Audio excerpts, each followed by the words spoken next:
کہ آج prime minister نے 5 IPPs کے معاہدے ختم کرنے کا اعلان کیا ہے۔ میں اسے پہلی بڑی کامیابی پاکستان کے عوام کی سمجھتا ہوں، اور خاص طور پر جماعت اسلامی کے جو بڑے پیمانے پر حق دو عوام کو تحریک لے کر چل رہی ہے، ہم نے اس کے لیے احتجاج بھی کیا، دھرنے بھی دیے، راولپنڈی میں 14 دن کا دھرنا دیا اور حکومت سے ایک معاہدہ کیا۔ اس معاہدے میں یہ بات شامل تھی کہ جو ٹاسک فورس پرائم منسٹر نے بنائی ہے 1 مہینے کے اندر اندر اس کی رپورٹ آئے اور اقدامات کیے جائیں۔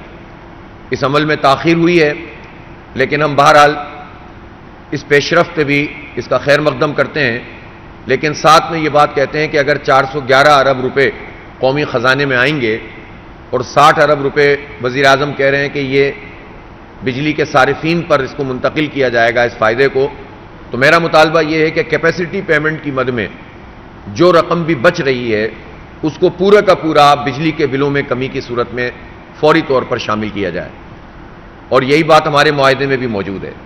لہذا جو بھی امپیکٹ قومی خزانے میں آ رہا ہے یہ 5 IPPs کے بند ہونے کا، اس کو پاکستان کے عوام کو ملنا چاہیے جو پہلے ہی ناجائز طریقے سے جو بل ان سے وصول کیے گئے ہیں وہ دے چکے ہیں۔ جو بل اس وقت پاکستان کے عوام جمع کرا رہے ہیں یہ جائز بل نہیں ہے، اس لیے کہ اس میں کیپیسٹی پیمنٹ کا مطلب یہ ہے کہ جو بجلی بن ہی نہیں رہی، خرچ ہونا تو بات کی بات ہے، جو بن ہی نہیں رہی اس کے پیسے بھی ٹیک اور پے معاہدے کے مطابق پاکستان کی عوام دیتے ہیں، اور پاکستان کے عوام ناجائز ٹیکسوں کی صورت میں اور فی یونٹ قیمت کی صورت میں دیتے ہیں۔ جو لاگت ہے اس کا ایوریج اگر نکالا جائے، اور وہ پلانٹ کے جو کم فیول کے اوپر چلتے ہیں یا ونڈ سے چلتے ہیں یا سولر سے چلتے ہیں اگر اور نیوکلیئر ہیں، اگر یہ والے پلانٹ صرف چلائے جائیں تو ہماری ضرورت پوری ہو جاتی ہے، ہمیں آئل اور مہنگی RLNG پہ پلانٹ چلانے کی ضرورت ہی نہیں ہے۔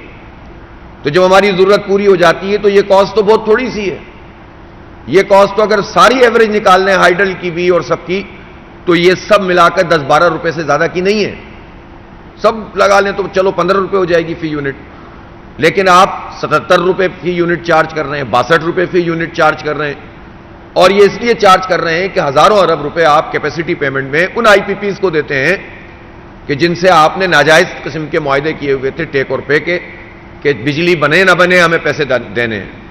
تو لہٰذا ہم یہ سمجھتے ہیں کہ یہ 5 IPPs کے معاہدے منسوخ ہونا خوشائند ہے، لیکن اس کا فوری امپیکٹ اگلے مہینے کے اب جو کمنگ منتھ آ رہا ہے اس کے بل میں آنا چاہیے، اور ہماری احتجاجی تحریک جاری ہے۔ ہم اس پریشر کو جو عوام کا دباؤ ہے یہ حکمرانوں پر ڈالے رکھیں گے تاکہ لوگوں کو مکمل ریلیف ملے، اور یہ تو ابھی سمجھ لیں کہ ابتدائی طور پر ایک چھوٹی سی چیز ہے کہ جو گورنمنٹ نے اس کا آج اعلان کیا ہے۔ ہم یہ بھی سمجھتے ہیں کہ جو اور بھی چیزیں ہیں، جاگیرداروں پر ٹیکس لگانے کا عمل ابھی تک مکمل نہیں ہوا۔ گورنمنٹ نے کہا تھا ہم اس پر صوبوں سے بات کر رہے ہیں اور ہم بڑے جاگیرداروں پر ٹیکس لگائیں گے، مربع سینکڑوں جو ہے وہ مربوں کی اور سینکڑوں ایکڑ کی زمین رکھنے والے لوگ ایک پائی بھی نہیں دیتے، اور چھوٹے کسان کے اوپر ساری برائی ڈال دی جاتی ہے۔ تو اس لیے جاگیرداروں پر ٹیکس لگائیں، اور تنخواہ دار لوگوں کا جو یہ اس سال کا خاص طور پر ظالمانہ ٹیکس میں اضافہ تھا اس پورے ٹیرف کا، اس کو واپس لینا چاہیے۔ اور یہ بالکل جائز مطالبے ہیں کہ تنخواہ دار لوگوں کا تو آپ نے رکھا ہوا ہے 400 ارب روپے سے زیادہ کا، اور جاگیرداروں کے اوپر ٹیکس ہی نہیں لگا رہے، جن سے اگر لگ جائے وہ 2-3% جاگیردار جو بڑے بڑے ان پہ بھی ٹیکس لگ جائے تو یہ سینکڑوں ارب روپے بنتے ہیں، لیکن ان کے اوپر ٹیکس نہیں لگایا جا رہا۔ تو ہم یہ سمجھتے ہیں کہ یہ کام بھی ساتھ ساتھ کرنے کی ضرورت ہے، ورنہ کوئی بہت بڑا امپیکٹ نہیں آئے گا۔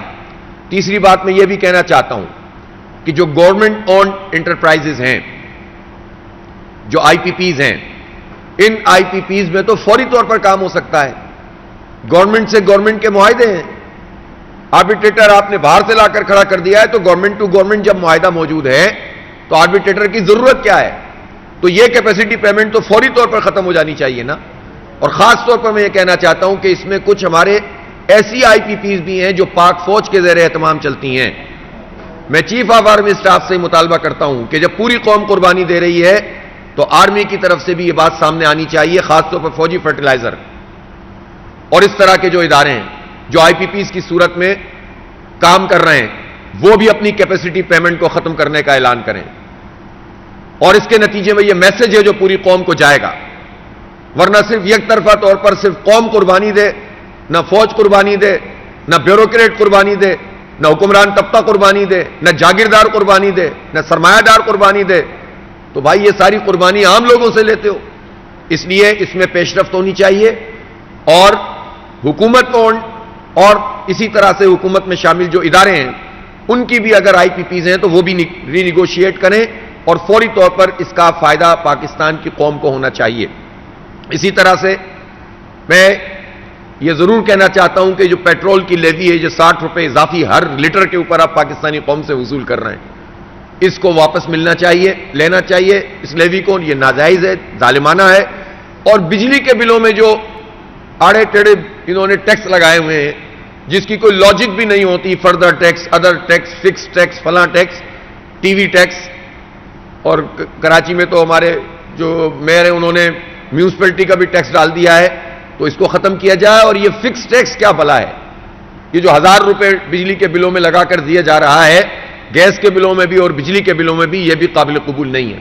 لہذا گورنمنٹ ان تمام چیزوں پر واضح طور پر اس کا اعلان کرے. اور پرائم منسٹر صاحب آج اپنے جو پریس کانفرنس میں قوم کا خاصا انہوں نے درد محسوس کیا، بظاہر ایسا لگ رہا تھا، تو اس درد کا اظہار ہونا چاہیے عمل سے، صرف زبان سے نہیں ہونا چاہیے. 5 آئی پی پیز آٹے میں نمک کی طرح ہیں، لیکن بہرحال ہم اس کا ویلکم کرتے ہیں، خوشائند قرار دیتے ہیں، لیکن وہ فوری طور پر وہ سارے کام کریں کہ جس سے خاص طور پر ایک اور بات میں کہنا چاہتا ہوں، ان 5 آئی پی پیز میں ایک ہب کو پاور پلانٹ بھی ہے جس کا معاہدہ منسوخ ہوا ہے، لیکن اب اس کے اگر بورڈ آف ڈائریکٹر کی کوئی نئی میٹنگ ہو رہی ہے اور اس میں کوئی ایسی نیگوشیشن ہو رہی ہے کہ جس میں مزید اس کو کوئی فائدہ پہنچانے والی بات ہے تو اس کو بھی دیکھنا چاہیے. یہ نہیں ہے کہ ایک طرف سے لو اور دوسری طرف سے دے دو.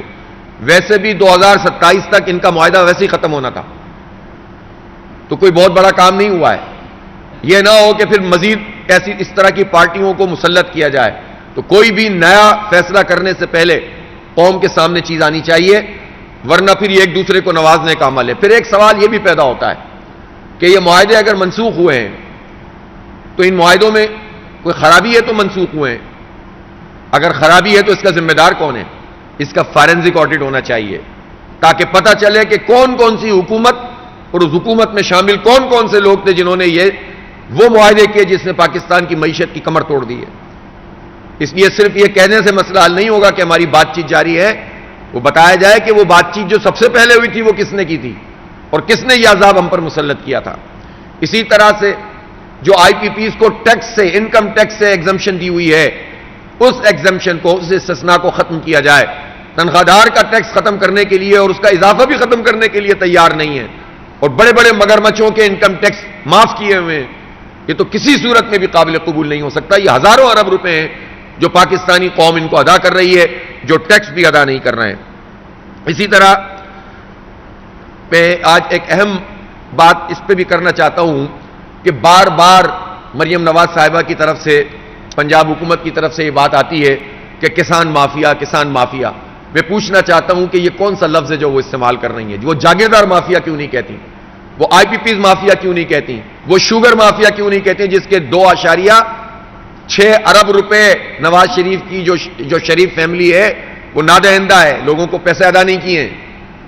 وہ بتائیں نا ذرا، وہ کون سا مافیا ہے جو لوگوں کے پیسے نہیں دیتا، کسانوں کے گنے کے پیسے نہیں دے رہے اور لائبلٹیز رکھی ہوئی ہیں. آپ چونکہ حکومت میں ہیں اس لیے آپ سے کوئی پوچھ نہیں سکتا. قرضے معاف کرواتے ہیں، یہ ساری چیزیں اس میں لائبلٹیز میں شامل ہیں. اور بینک بھی کہتے ہیں کہ چلو اب تو مل ہی نہیں سکتے یہ پیسے، اب چھوڑ دو. رپورٹیں چل رہی ہیں ٹی وی میں. وضاحت کریں، شریف فیملی کم از کم اپنی تو وضاحت کرے کہ یہ رپورٹیں غلط ہیں تو بتائیں کیا صحیح کیا ہے. تو اس لیے ہم یہ کہنا چاہتے ہیں کہ یہ جو لفظ ہے کسان مافیا، یہ ایک ذہن کی عکاسی کرتا ہے. یہ جاگیرداروں کو پروٹیکشن فراہم کرتا ہے، شوگر مافیا کو پروٹیکشن فراہم کرتا ہے، اور کسانوں کے ساتھ برا سلوک کرتا ہے. کیسے؟ ایسے کہ جب گندم کسانوں نے لگائی اور بہت بڑے پیمانے پہ لگائی اور اعلان کیا انہوں نے کہ 3900 روپے من اس کی قیمت ہوگی، اور بعد میں حکومت اس بات سے مکر گئی، اس سے بڑھ کر کوئی بددیانتی اور خیانت نہیں ہو سکتی کہ حکومتی سطح پر اعلان اور واپس لے لیں آپ. اور پھر اس کے بعد برا حال ہو گیا چھوٹے کاشتکاروں کا. بڑے تو پھر بھی سروائیو کر جاتے ہیں, چھوٹے کاشتکار رل جاتے ہیں. اور اب صورتحال یہ ہے کہ 50% کپاس کی جو کاشت ہے وہ کم ہوئی ہے.